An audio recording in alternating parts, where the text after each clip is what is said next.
এটা খোলো তাড়াতাড়ি, খিদে পেয়েছে। খুলছি। আর এটা তো দেখে বুঝতেই পারছে সবাই যে আমাদের হ্যাঁ। কি হয়েছে হতে পারে। খোলো তাড়াতাড়ি। যে আমাদের বিরিয়ানি করা হয়েছে আজকে। কাটো। আর আমি আটা দিই না, আমি এটা দিয়েই দিই চাপা। ঘরোয়া ভাবে আর কি, আটা দিয়ে কাটো। গরম। হ্যাঁ, এই যে লেগ পিস। আলু, আলু ছাড়া বিরিয়ানি ভালোই লাগে না। কারা কারা বিরিয়ানিতে আলু খেতে ভালোবাসো জানিও কমেন্ট করে। আমার তো ভালোই লাগে না আলু ছাড়া বিরিয়ানি। গরম গরম। আরেকটা যেটা হয়েছে সেটা দেখা এবার। হ্যাঁ, তো তাই হলো।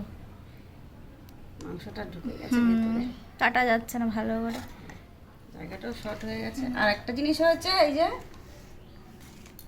চাপ, চিকেন চাপ। চিকেন চাপ করা হয়েছে। এই যে বড় বড় পিস। আমাদের আজ দুপুরের মেনু জমে গেছে।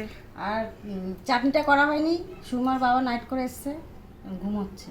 আর ওই স্যালাড জন্য কাটা এনে হয়নি, দিতে আজকে পারিনি। বৃহস্পতিবার দেরি হয়ে গেছে, ওর জন্য আর কাটা হয়নি। আর বাবা এনে দিতে পারিনি বলে চাটনি হয়নি, নাহলে আমাদের চাটনি হয়। তো চলো, এই হচ্ছে আমাদের দুপুরের মেনু, বিরিয়ানি আর চিকেন চাপ।